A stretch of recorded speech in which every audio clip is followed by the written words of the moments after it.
Okay, thank you so much for being here. My name is Rafael Herrera, and today I'm going to be talking about my work on the task dependency graph discovery and compile time optimizations for OpenMP Tasks.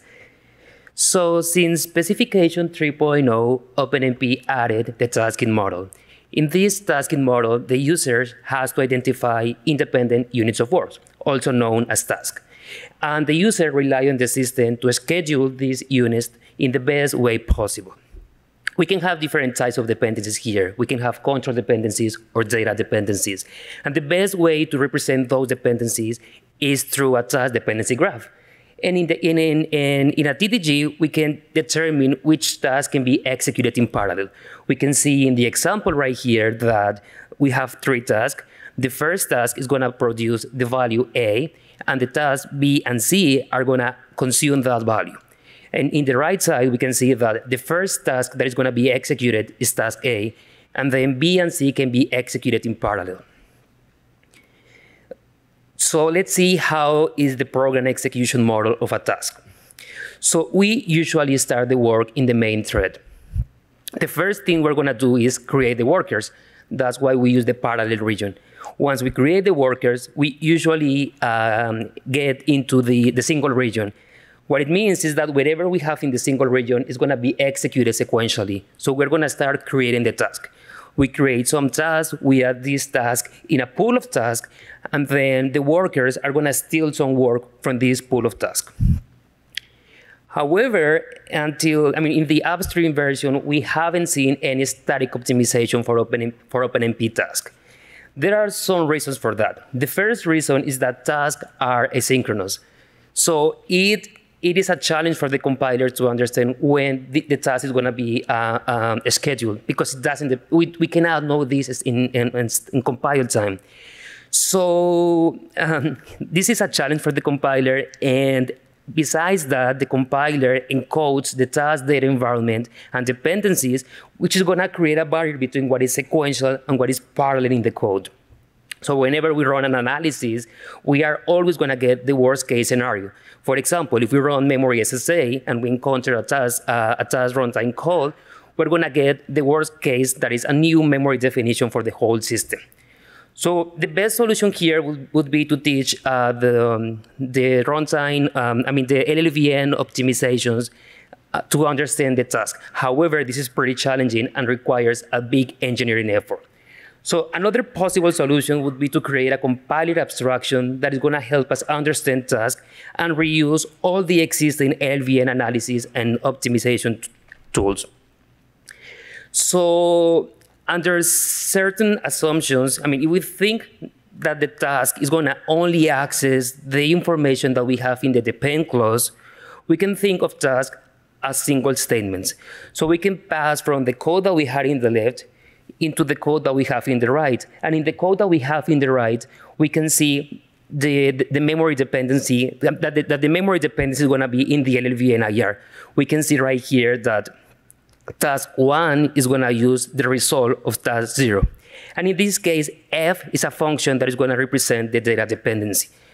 So what it means is that now in the sequential part of the task, we're going to see the data dependency.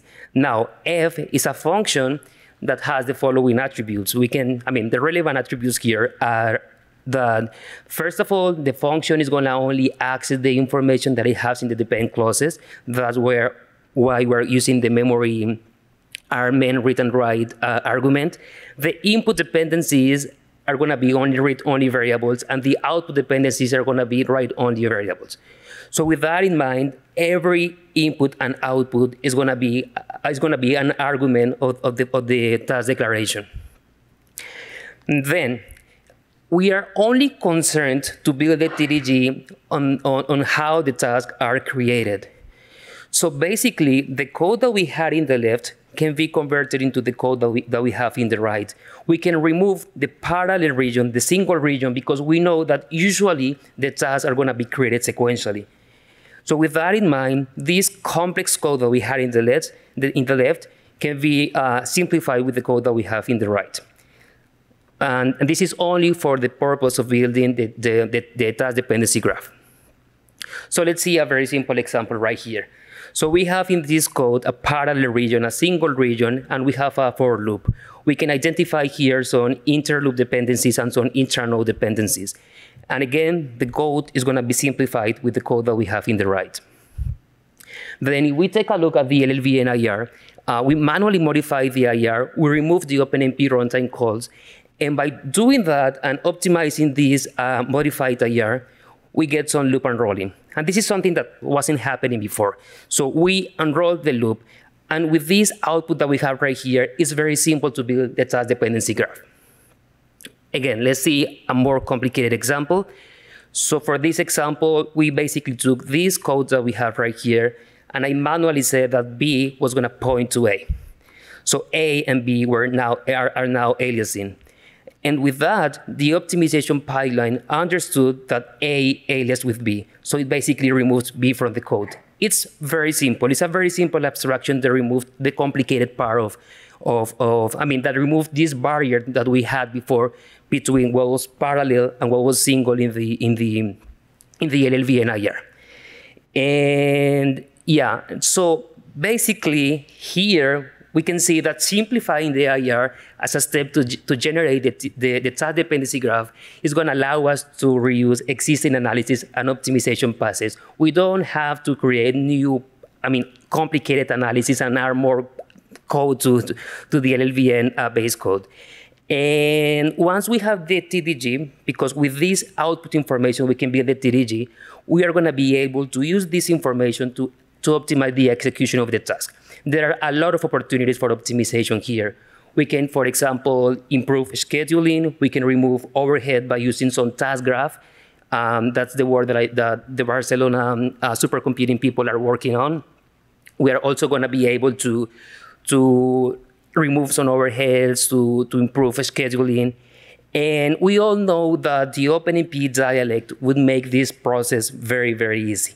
However, it is still under development, and as of now, it is not fully functional with C and C++ code yet, which is a problem. And some limitations that we found in the project is that, first of all, the depend clause in OpenMP only expresses control dependencies between the tasks. And this might be, for shared memory system. However, for distributed system, this is a problem because we need to guarantee that the information one task is accessing is going to be on the other node. So it would be very interesting to see in the next OpenMP specification more restriction for the task. For example, a task that is going to only access the memory specified in the depend clause. This is an ongoing work. We are trying to make this process automatic. But yeah, as I said before, by simplifying the IR, we were able to build the TDG. And the TDG is a critical step to make the OpenMP base code faster.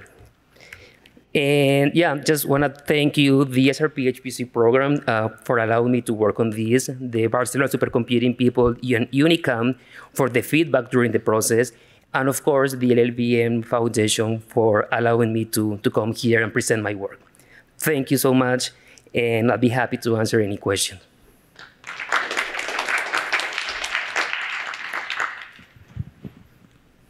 Any questions? So if I understand correctly, you're changing the control flow to data dependence, right? Flow.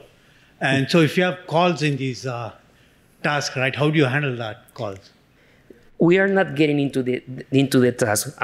To build the TDG, okay, I get your point. If you have a task inside the task, that might be a problem. Which might access. Yeah, that might be a problem. So if we can, if the task is defined inside the same translation unit, we can get inside the task to see if there is more task.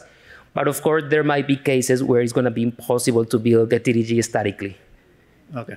And for that, there is some work from the Barcelona supercomputing people where they build the TDG on runtime.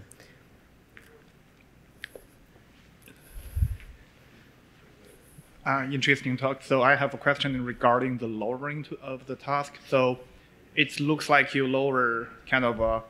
wrap the task region into another function call, right?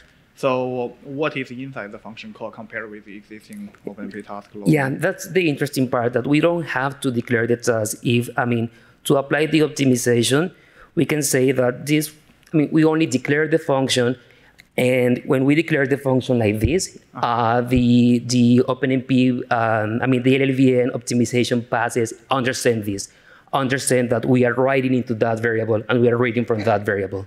Okay. So we don't have to declare the function. By adding the attributes, it's going to be enough for the purposes of our analysis.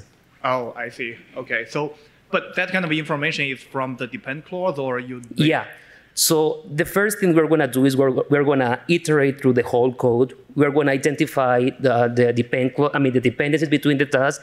Then we're going to generate this new IR with this information. We declare the functions, and then we run all the optimization in this new IR, and then we build the TDG from this IR, and we can now optimize this code. Oh, okay. Gotcha. All right. Thank you very much. Yeah. Thank you. Any other questions? We've got like 10 minutes. In that case, Cool. Thank you so much. Let's give a hand for a speaker.